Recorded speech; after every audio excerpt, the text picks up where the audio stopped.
Yes.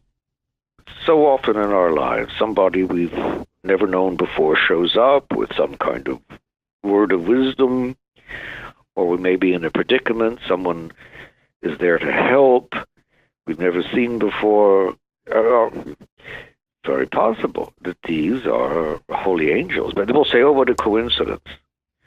Now, very often we'll think of somebody, and but this happens so many times.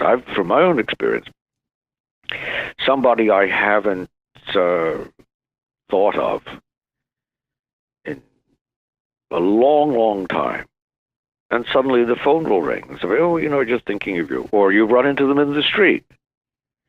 Now, there may be rational or easy explanations for that. I live in New York City, so you're running into people all the time on the street, running over them sometimes on the street. But not all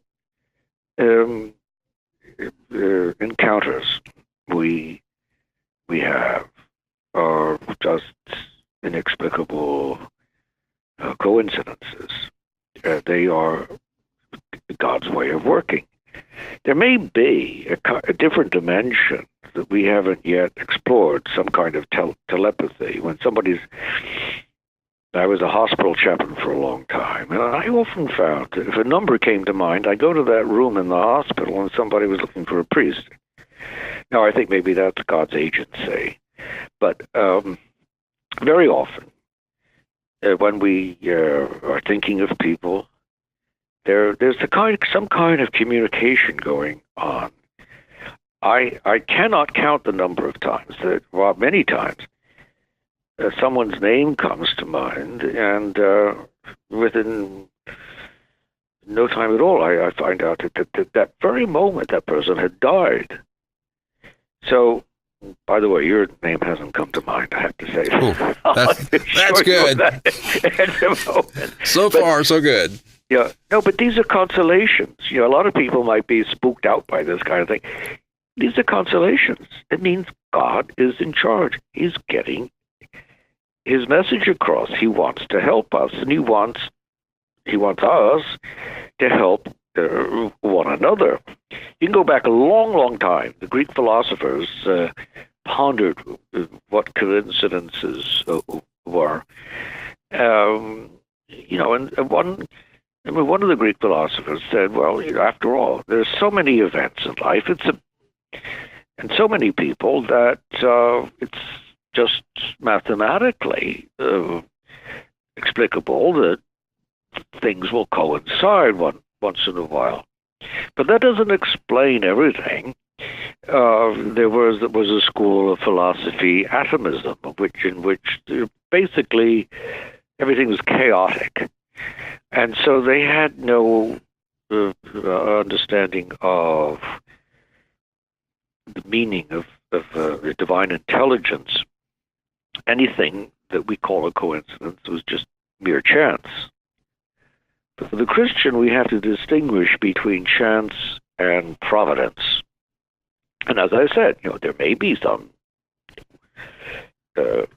legitimate coincidences. We run into somebody we were thinking about, or somebody's born on his mother's birthday, that kind of thing. You could say the mathematical probabilities explain that this is not unusual. However, we have to distinguish between that kind of chance and mathematical probability and providence. And God, providence is what God provides so that He might work His will, and we have to be alert to that. Do you think about premonitions?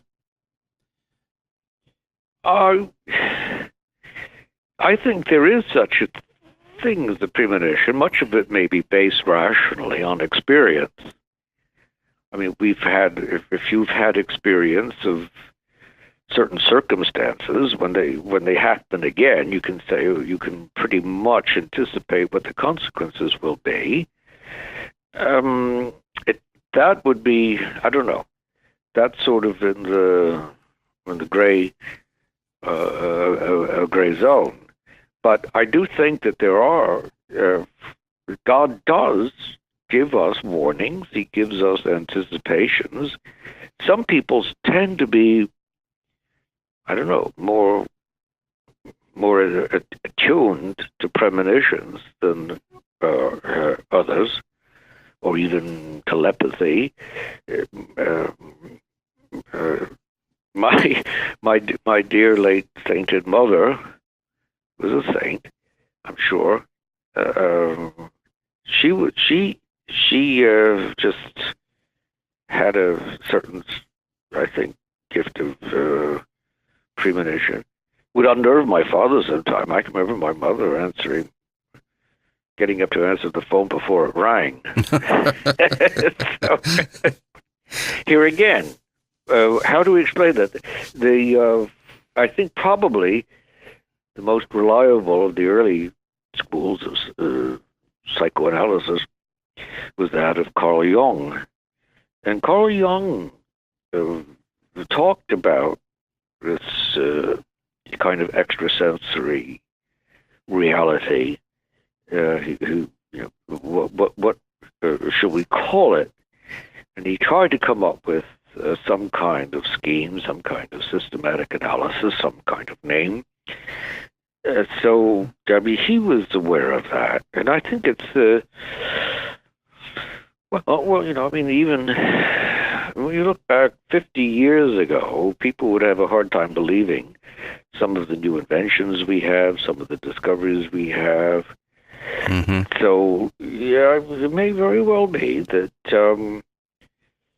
later on, as human experience advances, we will be able to define these phenomena more. But saints are able to perform miracles simply because they allow God to work through them. The test for whether something is providential or just a coincidence is, I think, does it further God's purpose? If it does good, if it's a vehicle of love, if it promotes the dignity of life, then that's God's hand. If it confuses and causes chaos, then that would be diabolic. Mm-hmm. Today's world, we are so preoccupied. We're looking at devices. We've got earbuds in our ears. We're not paying attention. We're so out of touch. When I was growing up, we had headphones. Sure, we had all that kind of. We don't have what we have today. Well, I saw a picture. I saw two photographs on one of the websites. These were children, maybe in the 1950s. Two boys and a girl. And they're by a pond. They're splashing water, and they're laughing and talking to each other. Fast forward, the three young people. And they're just standing there looking at their iPods, what do they call it? I don't even have, I've never had an iPhone, so I'm maladroit at these inventions, but they're just staring at these machines and ignoring each other. I mean, you can go into restaurants and you'll see people at the table having a common meal, but looking at their machines. They might as well be alone. People isolate themselves. And, there's a Greek word for that kind of isolation, idiotes, which means idiot. If you cannot connect with those around you and their experiences and share your experiences, well, you're an idiot.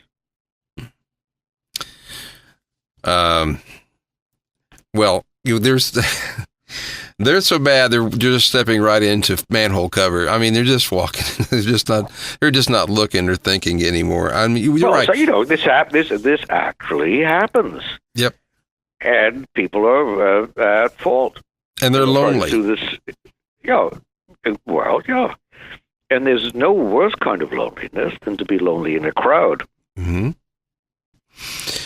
If you're surrounded by people and you're not paying attention to them, you are rejecting them. And that's worse than being alone in a desert, where there's no one to reject. You have in your book mentioned the Da Vinci Code and Roswell. And is that Roswell, New Mexico? Yes. So, like is an aliens reference. Area 51, and that's interesting. Well, some people might say that the most interesting. It's a small book, this coincidentally, but some people might say that actually it's the foreword to the book, those introductory chapters that are the most important, because they do explain why I had fun writing it.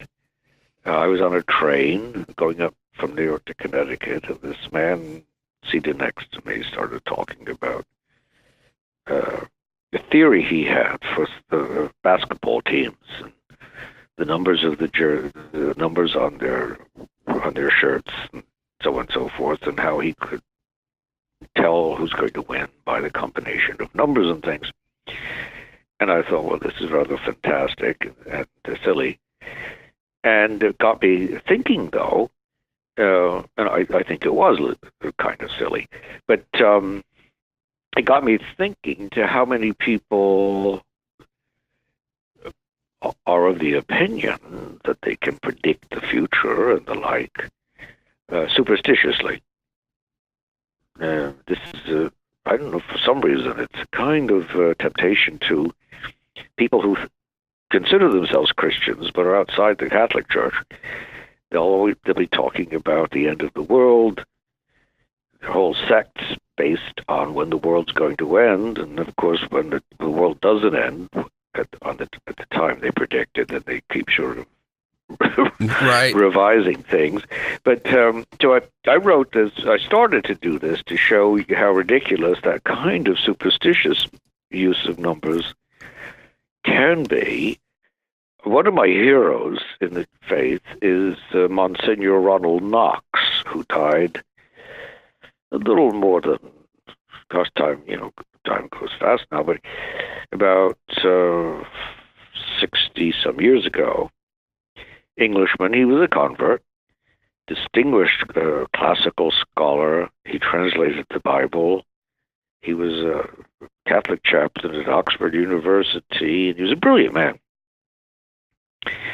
But he had a good sense of humor as well.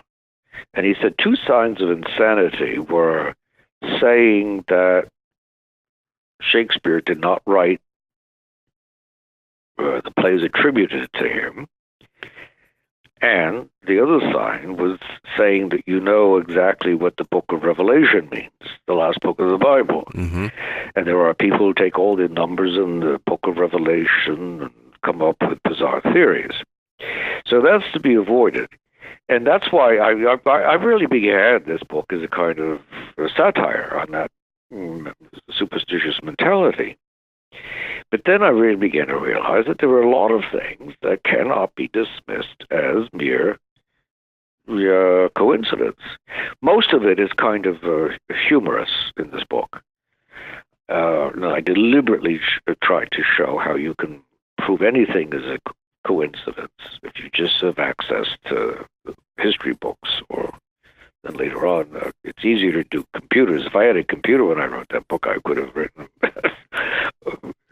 several volumes. But there are things that happen that keep us on our toes, saying, is something else going on here? Is God giving us a message? Now, for example, when